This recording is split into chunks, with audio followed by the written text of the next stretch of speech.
welcome to this episode of We Need Each Other. You know, I'm excited about every guest that I have always, but I don't think I have ever been more excited about this guest that we have today. So let me read you her bio. Dianne Reeves is the preeminent jazz vocalist in the world today. Her arsenal of talents is richly on display in each and every song of her limitless repertoire. As a result of her virtuosity, improvisational prowess, and unique jazz and R&B stylings, Dianne has received 5 Grammy Awards for Best Jazz Vocalist Album, an honorary doctorate of music from Juilliard, and was recently named a 2018 National Endowment of the Arts Jazz Master. Diane's magical, timeless voice, yes, indeed, exceptional personality, and the sheer force of her performance mark her as a captivating, world class artist. Wynton Marsalis exclaims she has one of the most powerful, purposeful, and accurate voices of this or any time. Diane's Grammy Award winning album, Beautiful Life, epitomizes the spirit of her storied and extraordinary career. Traverse, Traversing many genres and collaborating with a diverse collection of artists, adored by audiences and critics alike throughout the world, Dianne Reeves is a natural wonder not to be missed. I am so excited to have you here, Dianne, because that and so much more is just true about you. So I have to give my little story because I know Dianne personally because her sister worked with my former husband, and that's how I got to meet Dianne. And the exciting thing for me was Dianne would call before Thanksgiving and say, "I'm going to fry turkeys. You want to bring the turkey over?" And Dianne would fry our turkeys. Do you still do that? No. She's like, "No, I do not do that." Yeah, one year my very, very good friend and I, we did 14 turkeys. I said, oh my goodness! I said, this is just this is out of hand. Right? Yeah, because everybody's like, you want because nobody has a fryer and nobody wants to do it themselves. Yeah. So anyway, Dianne, there's such a depth to you, and it's felt through your voice, and it's felt just in casual conversation with you. Your presence truly, you know, I don't know much Bible because I was raised Catholic, but there's that saying, deep calls unto deep. And that's what I feel about you. Like you're a quiet storm, that there's something that runs so deep within your core and your voice pulls it out of others,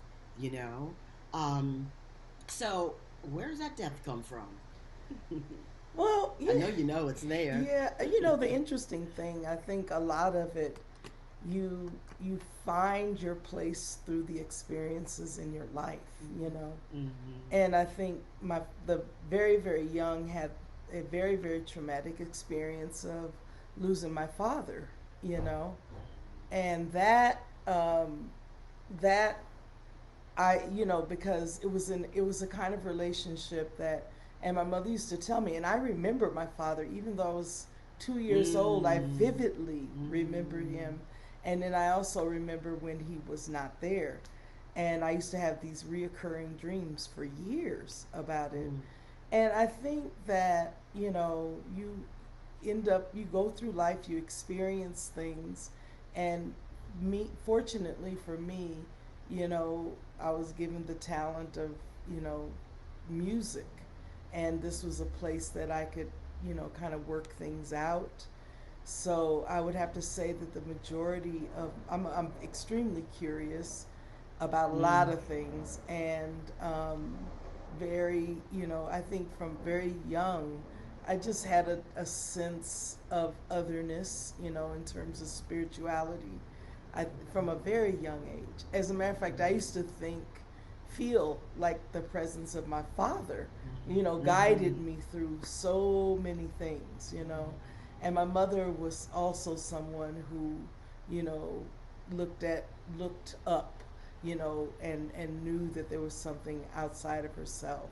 And even though I, like you, I went to Catholic school and went to Right. Catholic church, and I found Hmm. things there. But more than anything, it's been the thing that that I put into the music more than anything is just my life experience and the things Yes. that I see that affect me.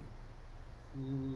And I think that's what, besides your voice is such an instrument. It's just amazing. When did you know? I know you come from a musical family, Yeah. but when did you know that you had this voice? Well, when I was in junior high school, we were, which was another traumatic time because we Mm. were the first to be bused here in Denver. And so we went out to this Ah. very new school out in, out south, that so far south I didn't even know that, that part of Denver even existed at the time. Mm.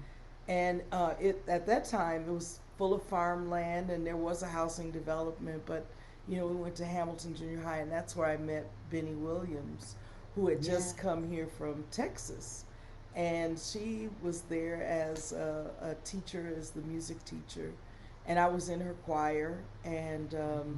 I started out with her learning to play piano, taking piano lessons because I wasn't really sure about singing. But there was so much turbulence going on in the school when we got there that she decided that she was going to put on this, musical extravaganza with all these choir members and different people who weren't even in the choir to bring the Mm. students together.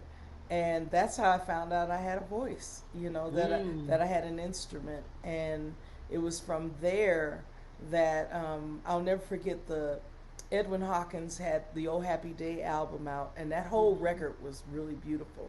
But there was this Mm. one song outside of Oh Happy Day called Joy that I loved, and I sang that, and it made me feel a way, and it made the audience respond in a way that was like I Mm. had never experienced. So Mm. it was, I Mhm. think I was about 12, 11, 12, and I decided I'm doing this. This is what I love. Mm. Hmm.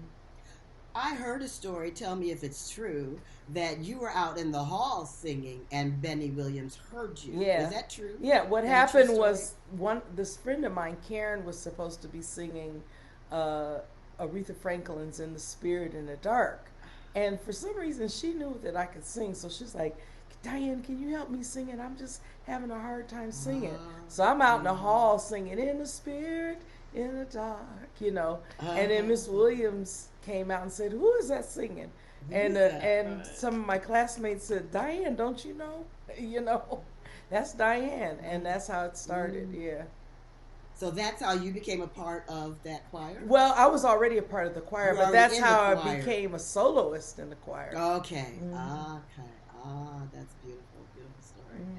So I know that you come from a musical family. Mm-hmm.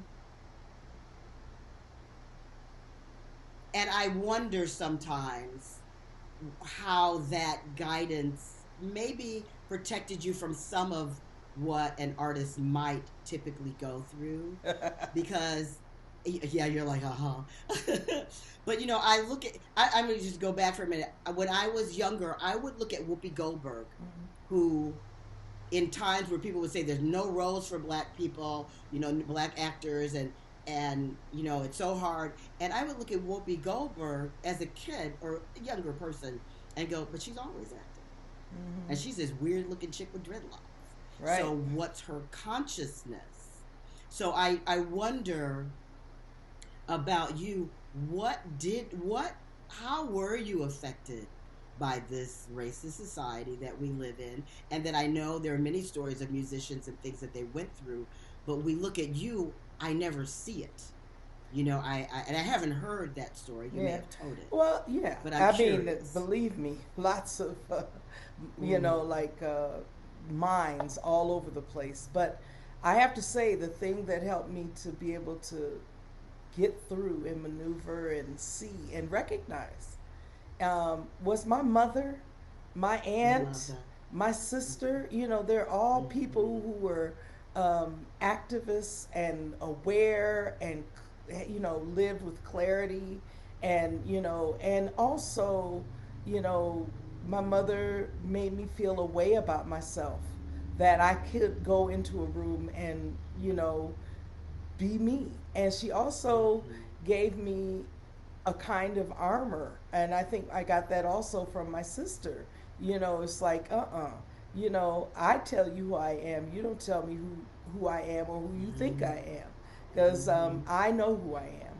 And so I was very, very, I was really confident in a lot of ways, in a lot of areas, in myself, but absolutely, I mean, there are I mean, we could do a whole thing. There are so many stories, but yes, the racism is very much there. As a matter of fact, like, it was interesting, just the whole thing of how the record industry was set up. I mean, you had the pop charts and you had the R&B charts, which meant the black charts. And black artists were always put in this position where they had to cross over, you know, and people were always listening to you, and the kind of craziness that they would put you through so that you would cross over, like they were giving you something.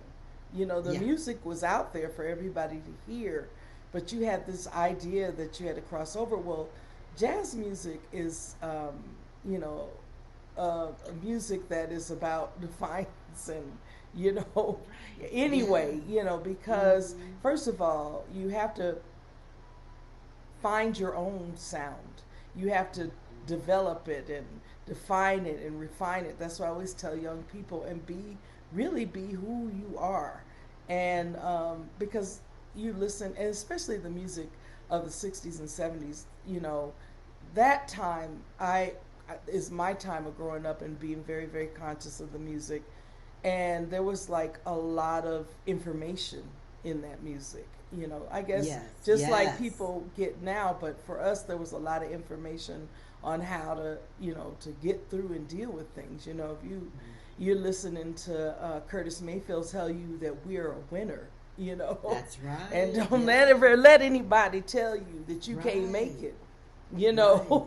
so it Mm. was very, very powerful. And so I was armed with those kinds of things. And the other part of it was there was a lot of people that were in this industry, and family included, like my cousin Mhm. George Duke, Yeah. that help you get through, as Right. well. And to tell you, don't do that or do this or whatever, give Mhm. you Mhm. what they Mhm. know. And I met so many beautiful people along the way that helped to you know keep me clear and guided, and Yeah. trying to, because for when you first start out, you don't really know. Sometimes you don't know what you want to do, but you know what you don't want to do. And I Yes. kind of fell in that Mhm. kind of category until I realized, okay, that really, what I'm saying is, I do know what I want to do. And so I went after that, and so I just knew how to be prepared to walk into a room, and you know you had to slay.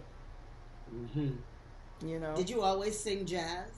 No, no, no, no, no. I Mhm. started out in high school, had a band here in Denver called the Mellow Moods. It was a great band. The mellow The moods. Mellow All Moods. right. And I just actually just came across some pictures of it, and I can't wait to Mhm. put them up. But yeah, we played in proms, and we did, the Mhm. community center, and our band was booked Mhm. in different kinds of places. And so I love that it was, R&B, but we also took the songs and kind of made them our own, and kind of changed them Mhm. up a little bit.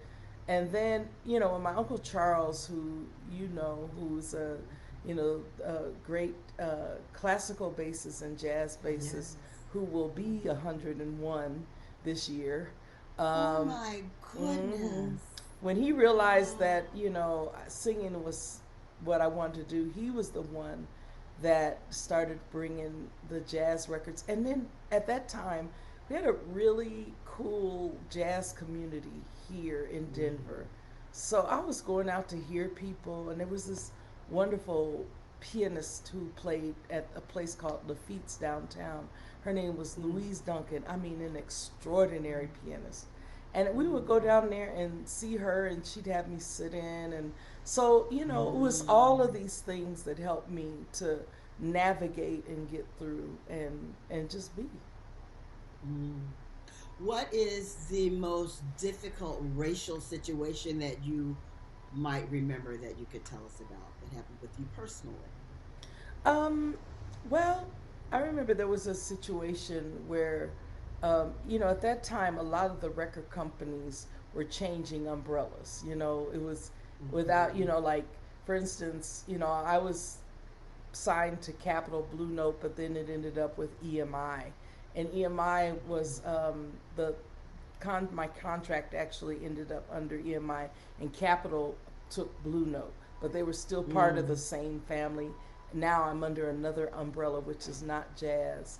And I remember, I was getting ready to do an album that will be actually 30 years old in a few years in 2024. It's called Art and Survival. And Girl, one of my favorite Dianne Reeves songs is on that one. oh, thank you. I am an endangered species and I sing no victim song. Right. I am woman. I'm an artist. I know where my life belongs. Uh-huh. My voice belongs. Go ahead. So It's one of my favorites. I remember when I ended up over here at this more pop oriented label. At the time, it was like I didn't even, only thing I could do was deal with my spirituality. And I had a godmother in the Yoruba religion, and we Mm. discussed all of these things because this was like totally new. This was totally out of my comfort zone. And there was a guy that ran the label at the time, and he looked at me and he said, you know, I have tamed Streisand, Pardon, and Simon, and I hear you're a bitch to work with. I can tame you too. Ooh. So that's how how it started, you know. Wow. And I just remember when I went into his office, he had this huge desk, and it was like the judge. It kind of set up high, but it was massive.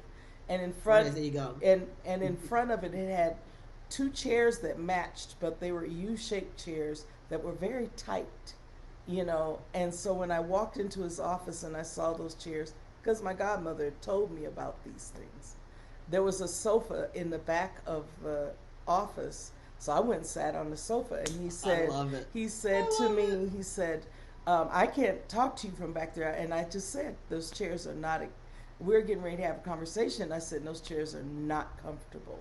So he Mm-hmm. had to, but some of the things that he said during that meeting, was really like, I mean, I really had to keep a poker face because he told me that, he told me that jazz was nothing but three musicians playing three different songs at the same time, and he said, and if that's what you want to do, then I'll send you back to Blue Note, which is where I wanted to go. But I knew better than to say okay, because he Right. was someone who wanted to really know what it was that I wanted, so it could be dangled in front of me. And it Yes. was really, so when I did the album Art and Survival, I was very, very fortunate to have an A&R person who, once again, acted, I've always had these protectors, who was just there and Mm-hmm. said, just do your thing. And that record was very pivotal in my life, because um, it was like I had come to another understanding of myself, and I felt like, okay, this might be my last record ever, so I'm going to just be myself totally on it, sing and say all the things that I wanted to say. And it got me kicked off of that label, and then ended up going Did back it? to, yeah, going Wow. back to Okay. Blue Note, which is where I wanted to be. Divine intervention. Yeah, I mean there's a lot more, but that time was really made me start to be able to see things in a way, in terms of, you know try not to deal with them emotionally, but deal with them, from my mind intellectually as well as spiritually, and Mm-hmm. really, look at it for what it is and see the possibilities in terms of how do I get around it, how do I make it work, or whatever, just seeing the possibilities. And I think that that thing right there has helped me to maneuver and get through so many things, Mm-hmm. because it would just be easy to shout and holler and, Yes, you right. know, but it was like I felt like my musical life was on the line, so I had to figure out a way to get through, and it worked. Talk because it's the spirituality of you that I believe that comes through in whatever you're singing, and that honest to God, people, just being in a room with Dianne, you feel her. I feel you. Oh, Your presence. You don't have to say a word, and you flash that smile, and you just are felt from a place that's very deep. hmm. So you said something about a family member that practiced Yoruba. Was that your beginning into the spiritual Well, world, or actually, it's well? And when. your mother was very. Your Oh yeah, mother was, extremely. No, when I yeah. moved to New York, I was seeking. I Mm-hmm. wanted to find why I felt Mm. and why I thought the way that I did and why I knew Mm-hmm. the things that I knew, and that's how I ended up in the Yoruba religion and, seeking that philosophy, because at that time it really really helped me to understand a lot of things about myself. How do you know Mm-hmm. things that you've never been taught, Yes.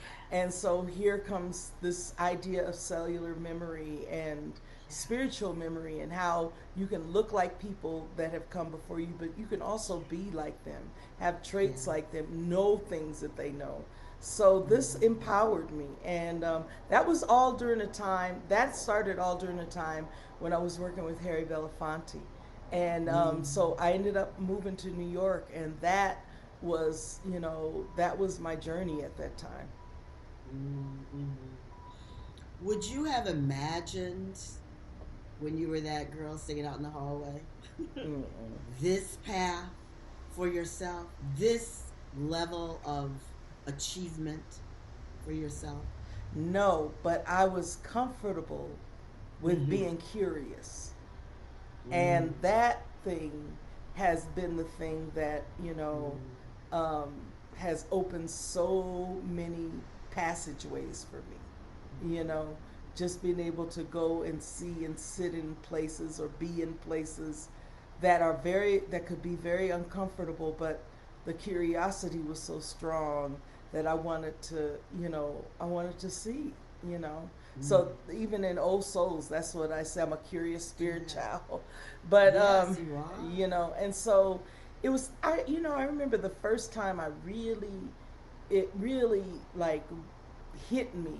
I was working. I was living in Los Angeles. This was in the late '70s, early '80s. I was in Los Angeles, and my drummer at the time, we had this band. He called me up and he said, "Dianne, there's this lady singing. You gotta come see her." He said, "Come now," and they were at the Mm-hmm. first show.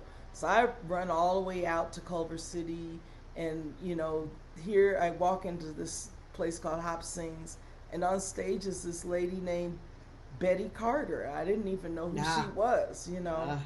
And I was there. She was there 6 nights. I saw every show except for that first one. I was there every night, because every night it was a religious experience. It was as if the world opened up in a way that I saw through this crack, and I saw something, and I recognized things. And she was the first, musician, singer. I mean, there have been many, but the way that she would co-create with her band, stand in her band, Mm. create moments, help you, put you in suspended animation. She had this. She, really understood time. She was masterful with time and placement of words and spirit, and oh my God, and so that was one of those very curious periods. And so I always tell people, I came up at a time where a lot of the great jazz masters were still alive. And Mm-hmm. so I went, some of them I worked with, but some of them I got to go and just like for like that to go really, really see.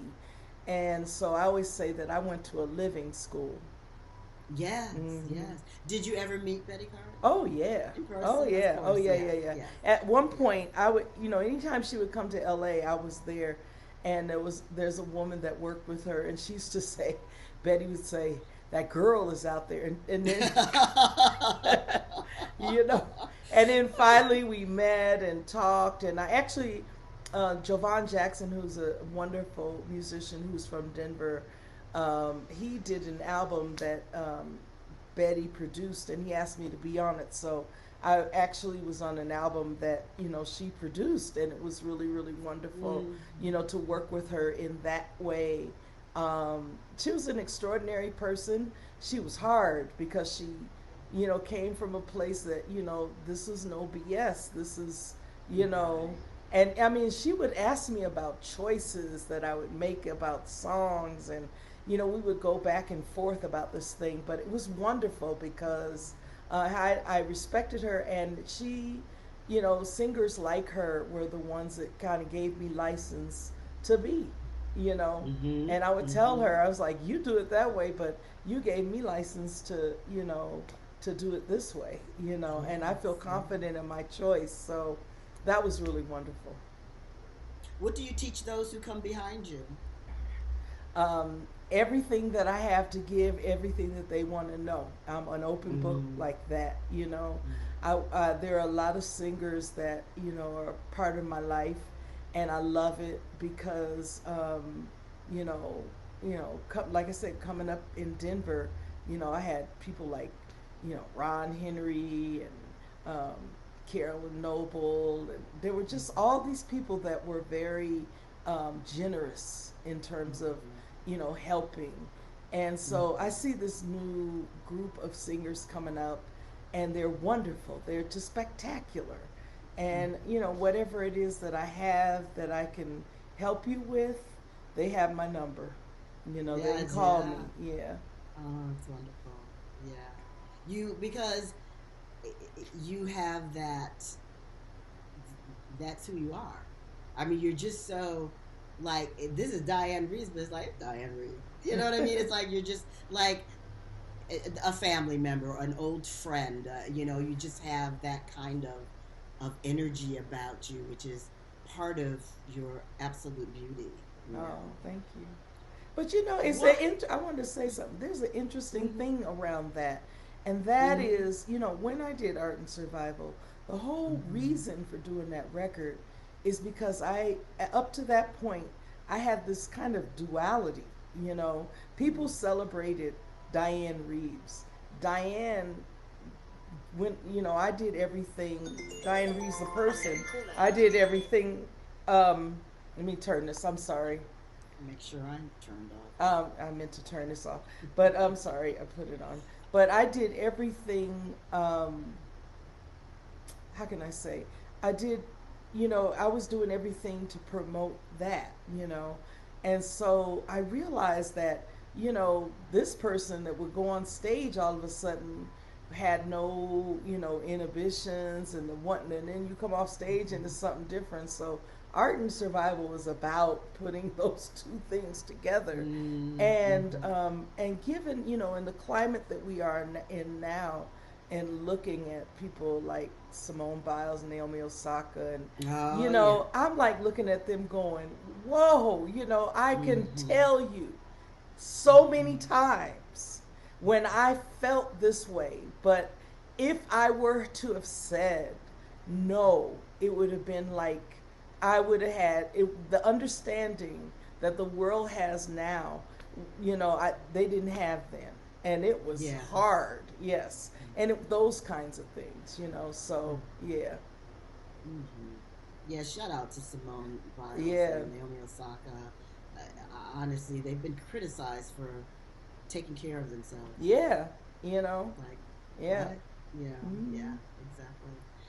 So, in this world where systemic racism is so much in our faces, since the murder of George Floyd, Mm-hmm. what is your experience of everything that's going on? What are your feelings about where we are right now? Well, the biggest thing is I know that I must stay focused and vigilant, but in a place where I don't allow the, I mean, the outrage is just like, there was a moment when I couldn't even pull myself back, you know. But I have been seeing this things like this all my life, and now they're out there Absolutely. and people are Yes. responding in a way like, yeah, I Yes. did it, and Yeah. so the outrage is there. So, one of the biggest things is that I am looking at this and I am not going to allow it to make me break up with myself. I want to What stay, does that mean? meaning that I know what love, I know what justice, I know what Mm-hmm. compassion, empathy, I know what all those things look like, feel like, experience them, have experienced them, tried to be Mm-hmm. that. I know what grace looks like and Mm-hmm. redemption, all of that. I know what that is. And that's, those are things that are very much a part of my life. But I also know how to speak truth to power as well, Yes. you know. And so my mother used to have this thing about, you know, be mindful of the things that you entertain. So, Mm. like through this whole process of watching how these things are moving through, there's two things that you have to do. One is to, help to make sure these young people, and they are, but even the ones that are younger than the babies, Mm-hmm. that they are like taken care of, that they are being looked at in a way that they, you know, that even in the midst of all of this craziness, that they get to be children. They get to, Yes. they get to be innocent, and to be mindful of, I don't care whose child, to be protective, to be that village that protects these babies, because to have that kind of trauma, when you're that young, it changes your life. Some people Absolutely. get through and some people don't. you know Right. it's really, really hard. And so that's like one of the things. And the other thing is, just to stay focused and be about moving, about forward movement and making changes. All this stuff is happening, so being prepared, stay ready so you don't have to get ready. Being Yes. prepared in a way that is like, okay, your financial affairs are taken care of. That you can help people to build and have things in their life so that they can move forward in all of this, because we're living in a time where, like, man, it's like just the thought of that we have gone through this whole big COVID thing, and Yes. people are holding on tight to their homes, and that they could actually be evicted, and Mm. knowing what we have gone through, where's the Mm-hmm. mercy, grace, and where's that, and I understand it from both sides, but we Mm-hmm. are a very rich country. And I mean, it's just interesting in seeing how things are being taken care of. So, if you're not going to take care of me, I'm not depending on you to take care of me. I'm going to take care of myself and help you learn how to take care of yourself.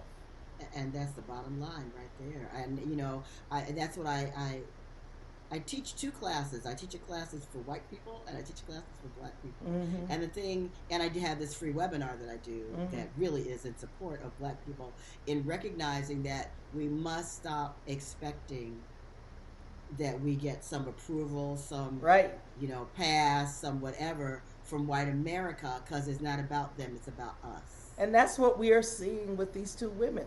They're not looking, Yes, that is what we're absolutely. seeing. It's like Mm-hmm. that's it. That's what they're like. That's it. I don't need you. Okay, but you know I Mm-hmm. have done the damn thing. I have, Right, exactly. I have set the bar. She has set this bar so high that Mm-hmm. it's like, but you don't get to have my soul, and you No, don't you get don't to get to have my you don't get soul. to have my Yes. soul, and you don't get to break my mind. You don't get to do that. Yes. you know. Yes, So yes, yes, absolutely. Yeah. So, do you have a favorite song of yours? of mine, Uh, how could you possibly have one, right? you know, Do it's you like have like? it just you know it changes from time to time, but I had to say no. It's like you know I'll go back and find something that I've done. Like right now, it's interesting. From the Art and Survival album, there was a song on there called Freedom Dance. And I'm Mm-hmm. really excited because Cleo Parker Robinson Dance Ensemble here in Denver, they're Mm-hmm. going to dance to this piece. And so Oh, I went lovely. in and recut it, and then I'm going to perform it with them. And so Oh, I love that it. right now, Oh that's my my God. When favorite is song. that? That's going to When is be that in happening? September. Yeah. In September. Yeah. Oh, I'd love to be there for Yeah, it's that. gonna be. I think it's 2 or 3 shows at Ellie Calkins, and I'm just very excited about it because I've always wanted to see people dance to that song, and Mm-hmm. you know, here it is, almost 30 years later, but the dream is coming true, and I'll take Yeah. it. Yeah, You absolutely. know. I mentioned I am an endangered species Mm-hmm. before I ever met you Mm-hmm. when I was living in Los Angeles before. Mm-hmm. I used to do these women's retreats in Mm. Sedona, Arizona, and Oh that was our yeah. theme song. Oh It was our really? theme song.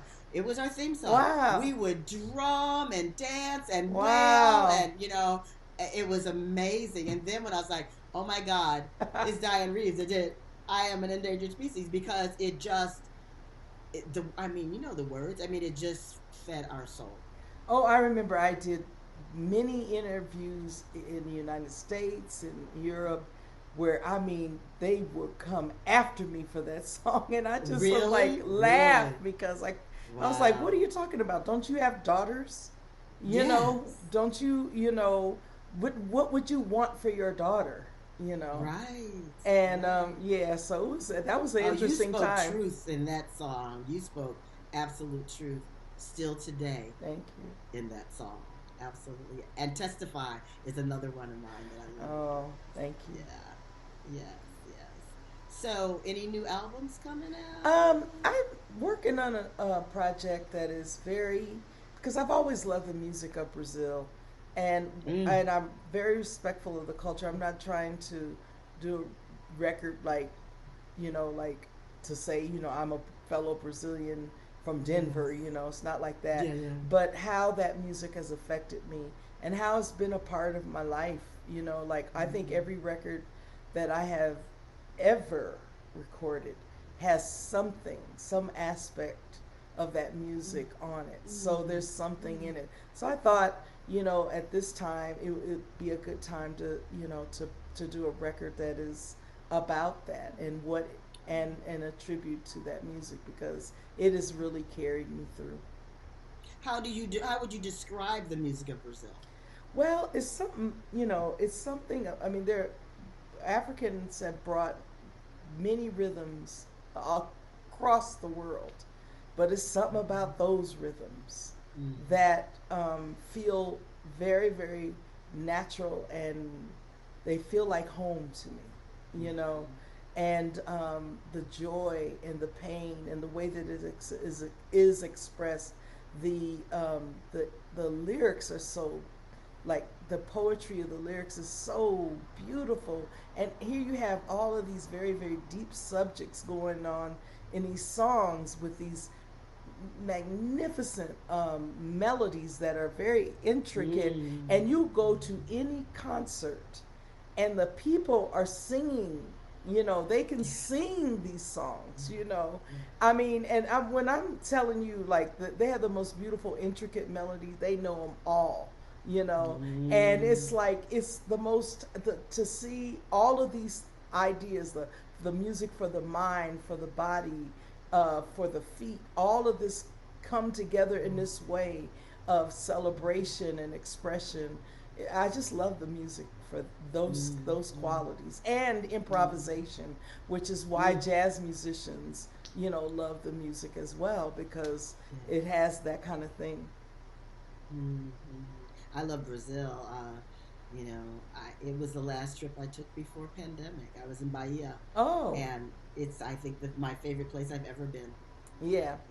The people are just amazingly Yeah, beautiful, they're just beautiful beautiful spirit. and they walk Yes. in their rhythm, you know. Girl, they sure do. They walk in their Mm-hmm. rhythm is I love Mm-hmm. Bahia. So this record Mm-hmm. actually will be, dealing with a lot of the, like we know all of the great composers that we've, heard people do, but there are other composers. And so, like Pisanguinho, who I just absolutely love, and the discovery for him of him for me is just really wonderful. And so because I was like, here's the largest population of Africans outside of Africa in this country. Yes. I know Yes. they have their Ella Fitzgerald, Sarah Vaughan's, and Yes. you Yes. Yes. know, Yes. so I want to hear that music, and and just dig I a little love it. deeper. So that's what this record is about. And that's anticipated I somewhere down the future. You don't Yeah, really know yeah, yet. we're in the Yeah. process. I mean, I have been Mm-hmm. working on it because at first I started working on everything in Portuguese, and I'm like, it's not my language. It's not the language that I can like expand in, and that is like when I improvise. A lot of times I'll take a song and I'll take it off the page and do different Yeah. things, but a lot of this I said I'm learning phonetically, so I need to write in English, do some Mm-hmm. things in Portuguese, but really write in English, and go from there. So I just had to reconfigure everything, and so I'm really excited about it. I'm loving Mm-hmm. what's happening with it. I'm excited about it too. Mm. Can't wait. So, what final words of wisdom would you pass on to people today? Whoever, people today. Um, I know black people are exhausted, Yeah. you Well, know, that and before you are anything, you are a human being first. Before you mhm, belong to any party, any religion, anything, you created from a divine spark, and you are yeah, here, and you have, and you're authentic, and there's nobody in the world like you. You are so unique, you know. mhm, So I would say that to celebrate your uniqueness, and and the things that will best serve you, and be like my mom would say, be good to yourself, have mhm, grace for yourself, and have grace yes, for others, because yes, the energy, and so that we can change the energy of the planet, because there's so many things going on besides all of this, uh, the insanity of white supremacy is the same. But that same insanity, you know, is also permeating the world and destroying it. yes, So we have to be yes, mindful of all of these things, and that this is a gift, and that we are a gift as mhm, human beings on this planet. We don't even know if there probably are other beings, but all we really, really know is that it's us. So, how do we yes, preserve us? How do we see us? I just don't have time for the energy of hatred. I just can't, yes, I've been mhm, seeing these videos of Karens, and I'm thinking, that's insane. How do you continue to hate like that? I mhm, mean, that can't mhm, possibly be good for you. What's wrong with you? mhm, That you have right, to put somebody down based on the color of their skin and their difference right, to make you feel better. You need to right, examine yourself about that, right, right, you know? right, So, absolutely. I just tell people, before you are anything, you're a human being. Mm. I say all the time, what we have here, the problem we have is a lack of empathy. We have a lack of empathy Yeah. problem. If you can't put yourself in place of another person and attempt to see from their perspective, then everything about them is wrong because it's not like you. Yeah, and You I'm know, so tired of this left right stuff. It's like, get to know somebody. get to know somebody. it's what that's one of the things I teach in my class. I have a class for white people. It's called Deconstructing Racism. Mm-hmm. And one of the things I ask is, how many black people do you know up close and Right. personal? And I'm not talking about the person that works with you, Yeah. because you don't know They're them. them. You just work with them, but do you You know work with that them, have been in and your they're wearing a house? mask. Yeah, that you Right, break bread with, that you hang out with, that right, you talk to. right, How many do you right, know? And right. I find that there are Exactly. way more black people know more white folks. Yes, yes, You absolutely. know? And really know and really have been in their homes and in their Yeah. spaces and had conversation, but the reverse doesn't tend to Mm-mm. happen. And that's where something greatly is being missed. Right. Because we're amazing, beautiful people. I Oh. say that all the time. We're just such fascinating people. I had a post on Facebook because I had seen an interview of a black man interviewing a white person who was completely against critical race theory, Mm-hmm. the teaching of, and the black man asked him, "Well, what do you like about being white?" And he just went all over the world and couldn't answer that question. Right. So I Was posted that on Facebook, Mark Lamont Hill? Yeah. yeah, right, Mm-hmm. yes, yes, yes. Yeah. So I posted on Facebook and I said, I'm asking my white friends on Facebook, what do you like about being white? I didn't get any answers, Yeah. except for from one person. She said, "Well, I just don't think this is." She said, "You should ask that on my webinar, a seat at the table." I said, "Okay, I will, because my webinar this time is all black panel. I will ask them what they like about being Because black, I because can it's tell our you about what culture." I love about being black. Instantly, what do you love about being black, Dianne Reeves? Girl, I love my skin. I love my Mm-hmm. family. I love the way that we interact with one another. I love the Mm-hmm. picnics, the barbecues, the Oh stories, yes, the yes. the joy of blackness is like Mm-hmm. it's all I just love it. I love Mm-hmm. the compassion, empathy, and the the thing of standing with you when you're in the in the trenches, and Yes. just I love the community, and like you may not see somebody, but they still looking out for you, you know. Right. Exactly. It's like, hey Yes. Diane, let me just and I love all Mm-hmm. of that. I'll never forget one Mm-hmm. time I was on the subway, and I had these, this is a while ago, but still, I had these big glasses on, and this brother leaned over me. He said, now Miss Reeves, you can't ride this subway no more. He said, you think that nobody knows who you are. He said, but it's not Right. safe for you down here. Right. I was laughing so Mm, he's hard. like, we recognize It's like you. he said, you got glasses on, that don't mean nothing, sister. You know. Mm-hmm. He said, but I feel Mm-hmm. you. But it's like everywhere. So and even in my art community, in the jazz community, I wish people could be more like this community, because there's everybody. It's inclusive of Mm-hmm. everyone, and it's a loving community. So Mm-hmm. And so your awareness and your fellow musicians' awareness of that puts that energy out into the world, and we can pick it up, and we can bring that energy out into the world also when we shift our perspective, when we have that kind of consciousness. We are capable of changing what we're looking at. We have hmm to know how spiritually powerful we are. right, and just like you said, asking the right questions, the human questions.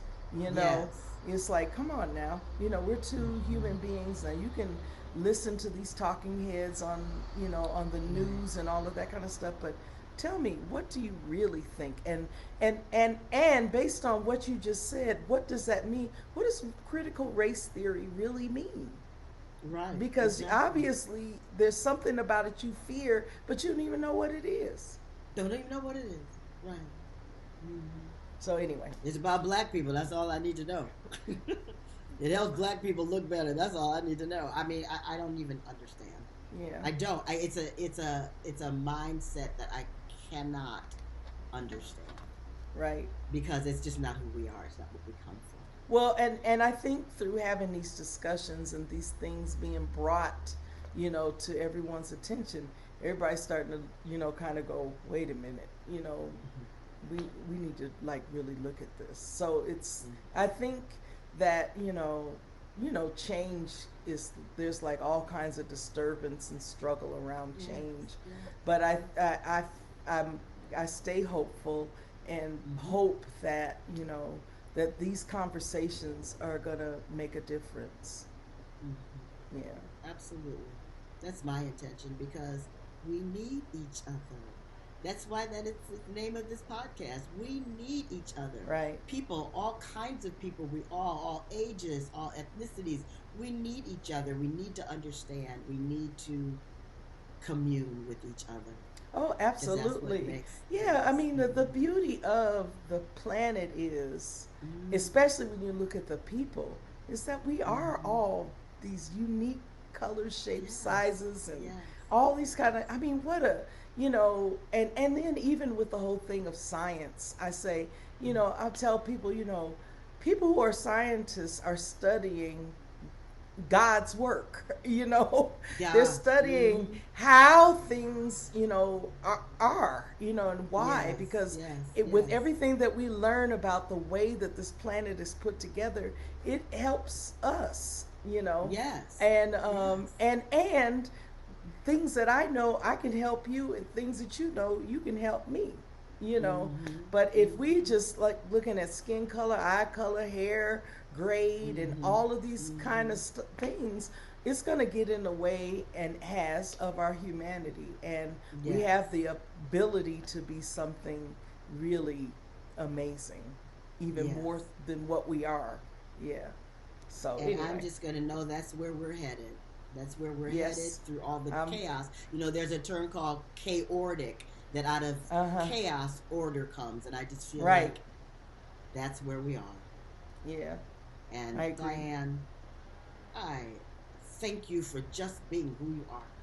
I Thank thank you. you for I thank you for your beautiful family. Shout out to Sharon. Yes, my Hey, sister. Sharon. Love her dearly. Yeah. Shout out to your family. I was fortunate to be able to spend time with your mother and time with your family. Yeah.